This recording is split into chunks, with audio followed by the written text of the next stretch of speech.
माना जाता है कि कोई भी मनुष्य अमर नहीं है, इसलिए मनुष्य के जीवन का एक अटल सत्य मृत्यु है जिसे कोई नहीं बदल सकता। और मौत अगर बुढ़ापे में हो या किसी बीमारी या किसी दुर्घटना के चलते हो तो प्राकृतिक मृत्यु मानी जाती है।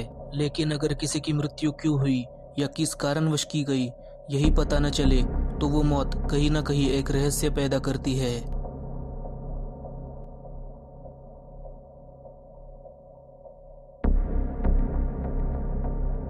स्वीडन के राजा एडोल्फ फ्रेडरिक।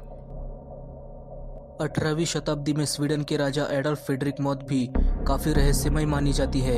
ऐसा इसलिए क्योंकि तथ्यों की माने तो स्वीडन के राजा एडोल्फ फ्रेडरिक की मौत ज़्यादा खाना खाने की वजह से हुई थी। लेकिन यह सोचने वाली बात यह है कि एडोल्फ फ्रेडरिक स्वीडन के राजा थे। उनके दरबार में एक से एक वैद्य थे। अगर राजा की तबीयत थोड़ी भी खराब हो जाती तो वो तुरंत हाजिर हो जाते। फिर भी सुबह तक किसी को कैसे पता नहीं चला कि राजा की तबीयत खराब है या उनकी मौत हो चुकी है।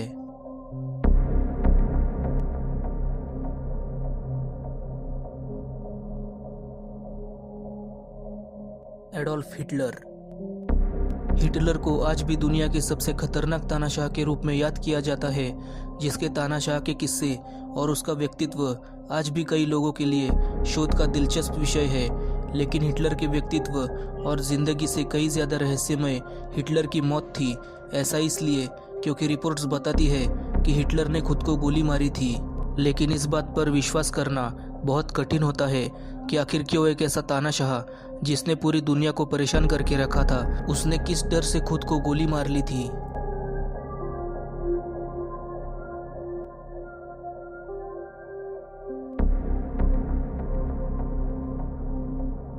Isadora Duncan. ज़्यादातर लोग इजाडोरा डंकन के बारे में बहुत कम जानते हैं, लेकिन डांस में रुचि रखने वाले लोग इजाडोरा डंकन की डांस में योगदान को बहुत अच्छे से जानते और समझते हैं। इजाडोरा डंकन मॉडर्न डांस की मदर मानी जाती है। इजाडोरा डंकन की मौत रहस्यमय से ज़्यादा अजीबोगरीब है। ऐसा इसलिए क्योंकि जिस तरह इजाडोरा डंकन की मौत हुई उस पर विश्वास करना बहुत कठिन है। माना जाता है इजाडोरा डंकन की मौत एक स्कार्फ के कारण हुई थी, जिसे पहनकर वो अपनी कार से घूमने गई थी और गाड़ी से उतरते समय स्कार्फ गाड़ी के टायर में फंस जाने से इजाडोरा डंकन की मौत हो गई थी।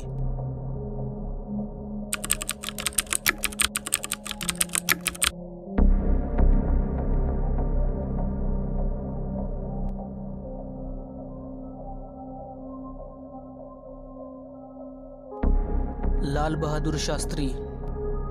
भारत के पूर्व प्रधानमंत्री लाल बहादुर शास्त्री की मौत भी आज तक एक रहस्य बनी हुई है। लाल बहादुर शास्त्री पाकिस्तान से समझौते के लिए साल 1966 में ताशकंद गए थे। ताशकंद में जिस होटल में वो ठहरे थे वही सुबह मृत पाया गया और उनकी मौत इसलिए भी रहस्यमय रह गई क्योंकि देश ने उनका शव लाकर भी उसका पोस्टमार्टम और दूसरे मेडिकल जांच नहीं की।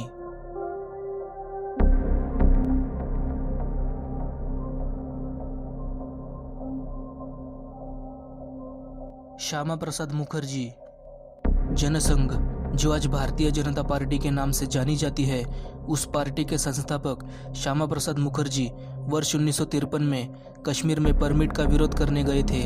दरअसल उन दिनों कश्मीर जाने के लिए एक परमिट लेना पड़ता था, लेकिन श्यामा प्रसाद मुखर्जी का मानना था कि कश्मीर भारत का हिस्सा है, फिर उसके लिए परमिट क्यों लिया जाए। इसी बात को साबित करने वो बिना परमिट कश्मीर चले गए, जहां उन्हें कानून तोड़ने के जुर्म में जेल में डाल दिया गया। वही जेल में उनकी मौत हो गई। मौत कैसे हुई ये कोई नहीं समझ पाया।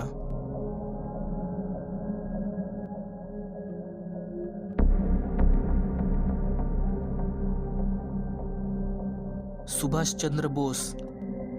भारत में बहुत से राजनेताओं की मौत रहस्यमय तरीकों से हुई है, जिनमें से एक सुभाष चंद्र बोस भी है, जिनकी मौत 18 अगस्त 1945 को ताइवान में विमान हादसे में हुई थी।